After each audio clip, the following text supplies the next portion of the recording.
What's your coaching style? Uh, Meaning the way I want to play. Obviously, I've mentioned, but I'm not a. Some of my players may disagree with this statement, but I'm not a yeller and a screamer.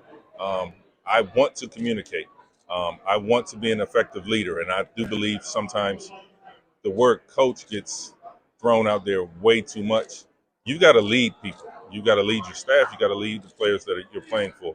And I like to say I'm a leader as well as a coach. And again, that's the style I seek and the style I want to be known for. Coach, you played here at a time when two NCAA tournament appearances.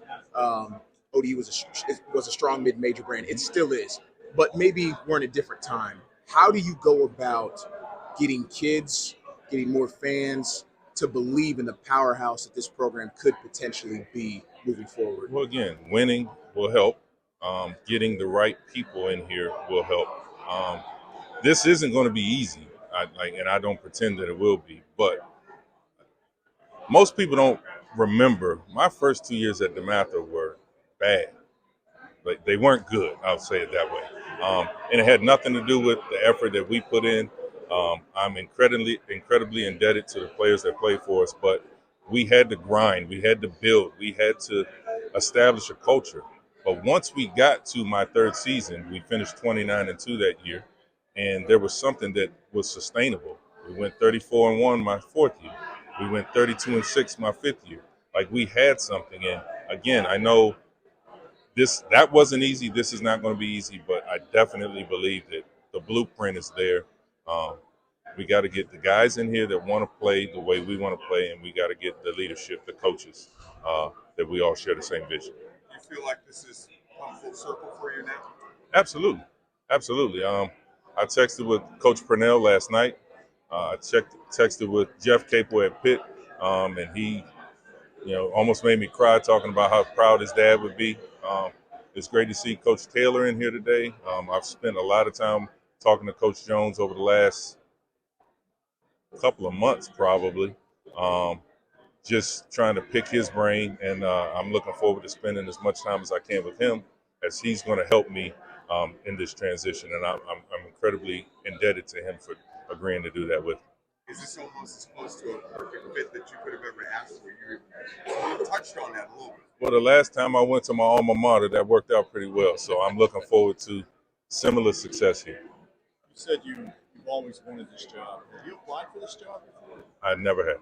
I never have. Again, once I kind of got into the groove at DeMatha, I was incredibly content with just I was going to be there.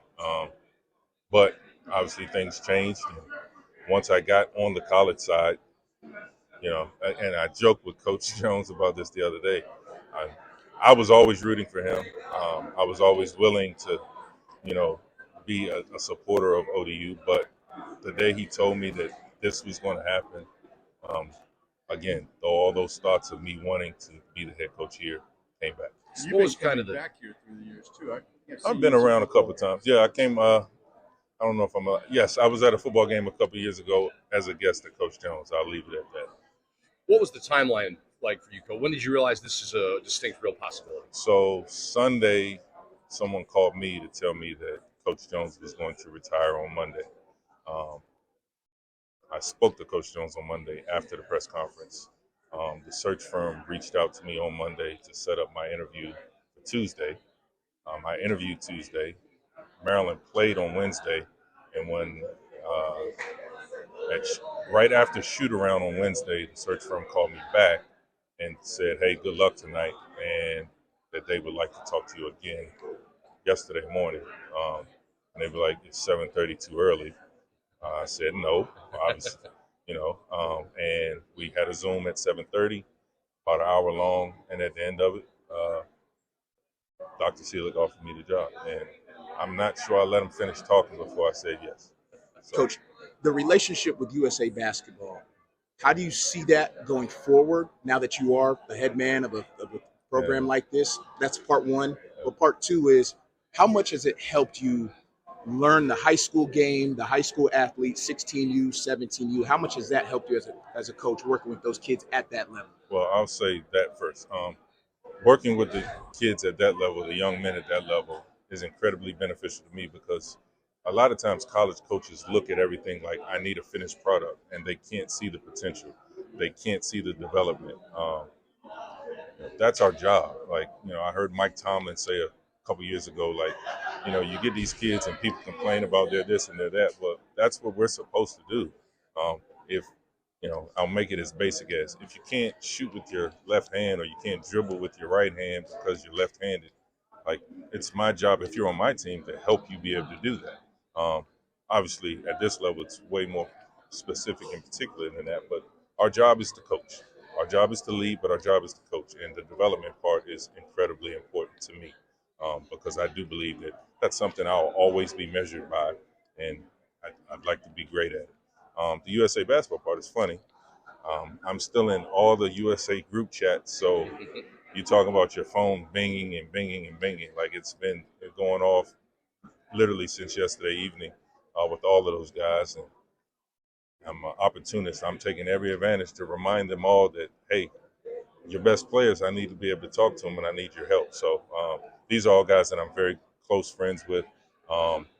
Being able to, I believe that that is the epitome of coaching, the elite status of being a USA basketball coach because of the organization and who you get to coach and who you get to work with and who you're surrounded by.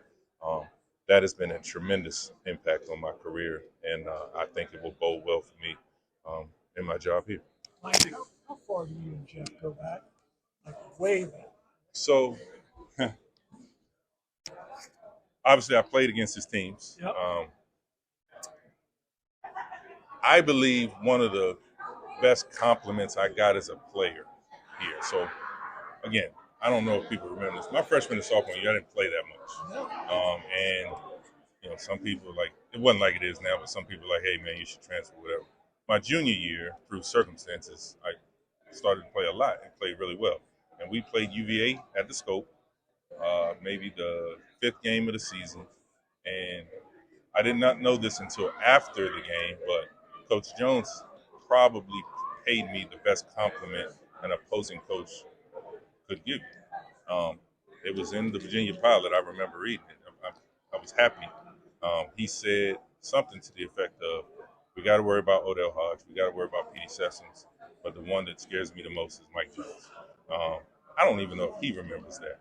So, but that literally was one of the best compliments I've ever gotten from any coach, opposing coach, about me as a player. And I became a fan of his when he said that. So, Coach, how does your time at DeMatha maybe give you an advantage in this job as opposed to someone who has spent 20 years maybe as an assistant at the college level? So again, I referred to just the fact that I've kind of got the lay of the land. Like some people are coaches at their specific place and they know how things are done there. I've had insight into how things are done a little bit of everywhere in my 19 years at DeMatha. 1, 2, and I don't know if I'm allowed to say this, but I guess I'll just take a stab at it. There's a lot of guys that play for me. They're in college that have already reached out to say, hey, congratulations. Let's catch up when you get a chance. So, guys that I've coached against, there's a lot of people that are happy because they know that this means a lot to me. But I also think those relationships will help us to navigate what college basketball is now. So, Coach, Outside of your personal connection, what makes ODU such a desirable head coach? oh, well, I mean, the fan support has got to be at the top of that list. Like, if you look at the way the team has performed, obviously not great, incredibly difficult circumstances. But the fact that the fans have come out every single night to be number one in attendance in this league is something that, like, you have to applaud the fan base. And I cannot wait to engage with them, and I cannot wait to, again, my goal is to put a product on the floor that they all want to root for and that are very proud of. Like, Coach, you mentioned the phone call from Mike Young, and he convinced you to take that. What did he say to convince you to take that lead? So- And what were those 2 seasons like in Blacksburg? So the statement that he made, and it literally may have been in the first 3 minutes of the conversation. He said to me, I'm not hiring you for you to be a recruiter. You are a basketball coach, and I'm going to treat you like a basketball coach. coach. Now, I've gotten, or at that point in time, I had gotten plenty of offers over the years, and I always felt like the only reason that coach wanted me on their staff was so that I can help him get players. That's part of the job, but I am a basketball coach. I want to develop kids. I want to be involved in X and O's and things like that. So the recruiting part, definitely important. But Coach Young approached me and led me to believe that I was going to be valued way more than that. And that's the way he treated me for 2 years. So the timing, like winning the ACC championship for the first time in school's history, like I will never forget that. That was a magical run. You talk about perseverance. You talk about leadership, Mike Young's leadership, and being able to learn from that is unbelievable. Mike Young is a basketball genius. To be able to soak up that knowledge for 2 years, unbelievable. But I don't want to discredit my current head coach. Like Kevin Willard is an amazing basketball coach. His philosophies on the defensive end of the floor are something that I have learned so much from. I thought I was a great defensive coach before, but seeing some of the things that he's done and some of the things that we'll implement here, I can't wait to get started. I feel like we've got a blank canvas, and I want to start painting. So if you could mix Mike's offensive sets and Kevin's defensive You sets, wouldn't you lose might a be on game. to something. Yeah, you wouldn't lose a game. Now, that's very difficult to do, but I've worked for two great coaches, and I owe them so much. Coach, high school state semifinals tonight. How much will you prioritize? How much will you What's up, brother? All right. prioritize recruiting the 757? We know your connections to DC are obvious, but how much will you prioritize the 757 recruiting kids? Again, if you check my phone, I was communicating with Steph Welsh. They play at 4 o'clock at Norfolk State. Obviously, again, I've got to go back home. I'll be at the DC semifinals tonight, but I will. There's a tremendous amount of talent here, and on both sides. There's a tremendous amount of talent in high school, and then there's a tremendous amount of talent from the 757 at other colleges that, again, some of those guys are going to go in the portal. We're going to do our due diligence on everybody. We want the best roster we possibly can have. So, Coach, have you gotten a chance to talk to the current team here at ODU? And if you haven't, what will your message be to them as they finish up the season? So I have not had an opportunity to speak to them. I do look forward to doing that. They got a game tonight, and then I know I think they leave Monday to go down to Pensacola for the conference tournament. If I'm afforded the opportunity to speak to them before they leave, I've seen stranger things happen, and I'm rooting for them. Go win.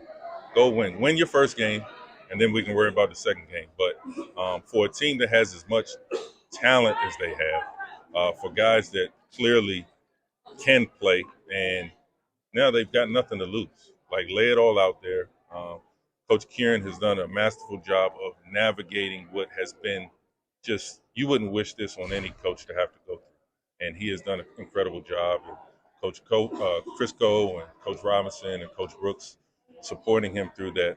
I'm proud of those guys. Obviously, wins and losses are what they're going to be measured by, but I don't think people should just forget how they've held that team together. They're leading young men in the way they need to be led. And I couldn't be more proud of those guys. I want to see them make a run here. They deserve it for what they've been through. How fresh are the memories of the Villanova game? Those will never go anywhere. I can tell you how tired I was. I can tell you I had Domino's Pizza. I can tell you Dave Harvey, who was here today, was my roommate, and we both went back to our room and then literally fell asleep with pizza boxes on the bed because we were that exhausted. I can remember Coach Capel trying to convince us that we weren't tired because we played late night on Friday and then we played the noon game on Sunday. And he tried to, basically mess with our minds to convince us that we were not tired. It worked for about a half, and then we realized we were. But those memories will never go anywhere. Petey Sessoms and the performance he put on, Odell Hodge on the sideline not playing, but being literally the biggest cheerleader you could obviously have.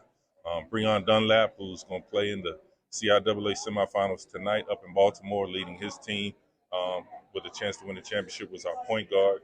Duffy Samuels, Derek Parker texted me this morning. I won't forget that team. I won't forget my teammates, but the vibe in Albany was amazing. My mom was here today. I remember looking up at her when it was clear we were going to win the game.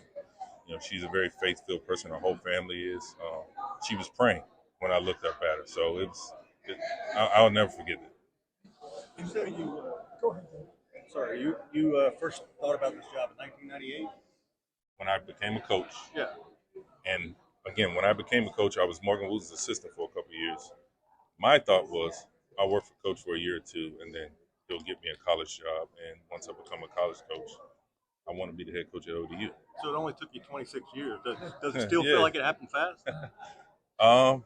Actually, that's a pretty good way to put it. It took a while, but I think the biggest part that I'll take away from that is I'm way more prepared now than I would have been then. So, and again, I couldn't be more excited. So you and young Jeff Capel are still very close. Yes, yeah. When the rumors started about Coach Jones retiring, is when I got the message from him, and he immediately said, "If the rumors I'm hearing are true, my dad would be so proud for you to get that job. So if I can do anything for you, let me know." So Jeff and I have always been close. Obviously, being at Virginia Tech, we played them once or twice, but spent a lot of time together. And I was telling the story the other day. You got to remember when his dad first got the job, Jeff spent his entire summer in the not the field house, our practice facility over there, and we used to play 1-on-1 and 2-on-2 with Jason and David Harvey, and like literally every day. So Jeff and I spent a lot of time together. I'm so proud of what he's done, and again, we're both fighting to make his dad proud. Your scheduling velocity, Old Dominion has not played a lot of Power Fives in recent years, and you try and get some here. Yes. Simply put, yes. Had you seen the practice facility?